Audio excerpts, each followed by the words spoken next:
Looking to the future in Future Forward, where we're taking a look at the changing face of transportation.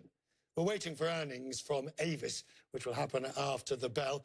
And yesterday we had Hertz, the owner of $1.50. Now, Hertz, interesting, very interesting. If you look at Hertz's stock price and you take it over the course of the year, 23.09. Now, it did fall quite sharply there, but it has rallied somewhat back up. But it's off 12% so far this year as the sector faces huge upheavals, even though there has been a very nice rally in the last 2 months.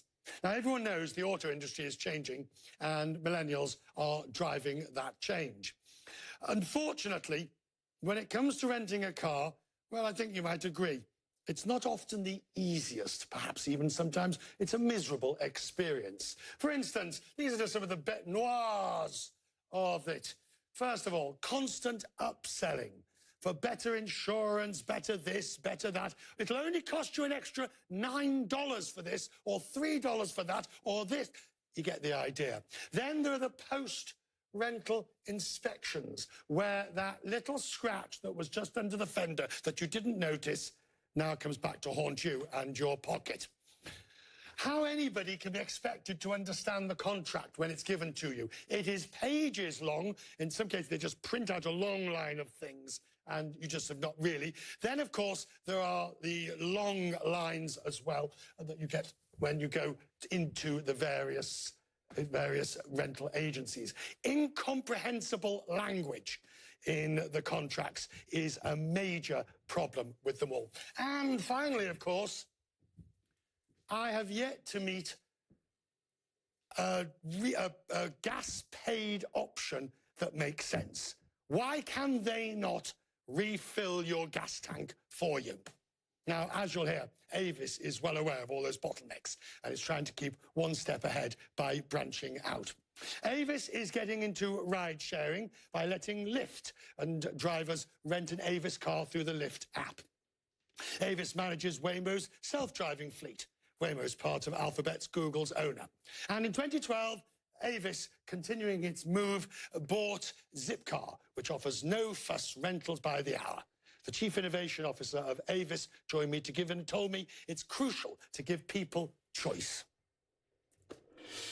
What we really are focusing on is what our customers, both leisure customers, business customers, and all kinds of folks globally, what are their mobility and transportation needs, not just today, but over the next 5 to 10 years.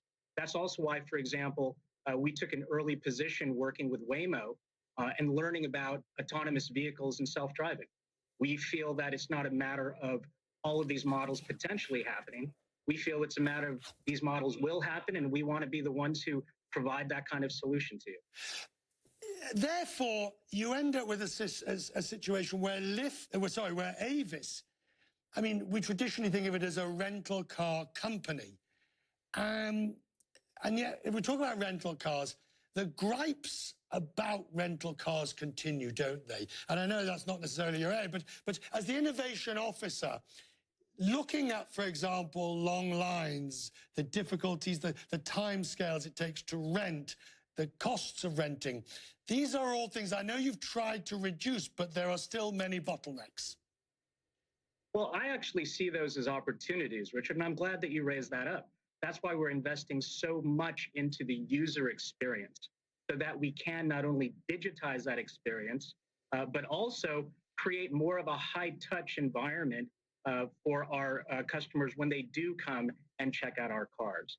I think that what you've laid out actually is a roadmap for us and how we are going to be, improving and attacking these pain points and hopefully leading the charge in creating an incredibly magical journey for our customers. Now, private car owners are getting into the act too. In the US and Canada, there's Turo, which describes itself as the Airbnb of cars. It allows car owners to share their vehicles on a short-term rental basis. In part of the United States, General Motors is facilitating a similar scheme. Turo's Chief Marketing Officer is Andrew Mock, and he joins me from Los Angeles. Good to see you, Andrew. Thank you. Obviously in New York, which I think is the only state where Turo does not operate for various insurance reasons. But by and large, it is another way for people to to become involved in the sharing economy? Yes, absolutely. And thank you, Richard, so much for having us on the show. Turo is the world's largest peer-to-peer car sharing platform. Like you said, a lot of folks like to describe us as the Airbnb for cars. And basically the way it works is if you're a car owner and you have an idle car that's just sitting around costing you money, you can share it and earn extra cash to offset the costs of your monthly payment, your insurance costs, and things of that nature. Okay, but it does create a raft of other problems as well that have to be dealt with. Insurance is obviously one of them. Cars are bought on loans, and those loans often don't preclude or don't allow people to actually do for private hire. And then there is the argument, of course, of taxis, Ubers, and public transport, all of which will be denied from that as well. So I can see pluses and I can see cons. Yes, absolutely. And for car owners, you know, on average, they're making about $625 a month sharing their cars on Turo. That means over the course of 9 days on average, they can cover the cost of their entire monthly car payment. And that's what a lot of Turo hosts are doing on average on the marketplace. So certainly we're providing a lot of value to car owners and changing how they think about ownership. But just like with Airbnb, and look, I've used Turo. Admittedly, I had to schlep across to New Jersey to get it, to bring it back again into Manhattan because it's not in Manhattan. But I've used Turo, and what you also see, like Airbnb, is people with multiple cars.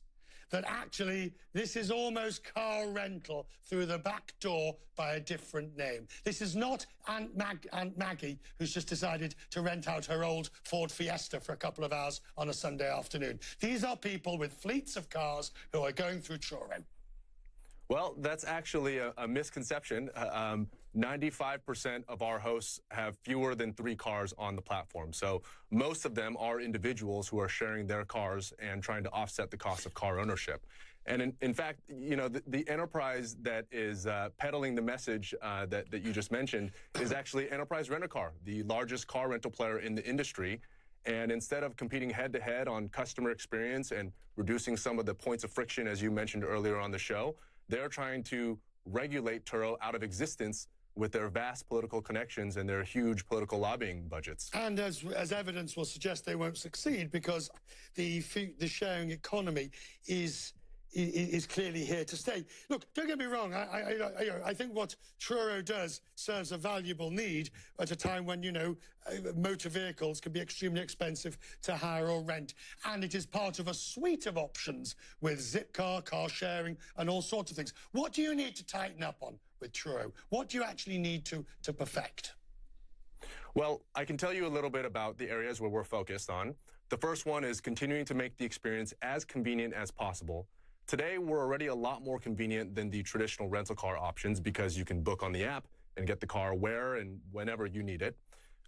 On value, we're also, on average, about 35% more affordable than the traditional rental options. All right. And on selection, you can rent everything under the sun, everything from a Cadillac Eldorado to the state-of-the-art Tesla Model 3.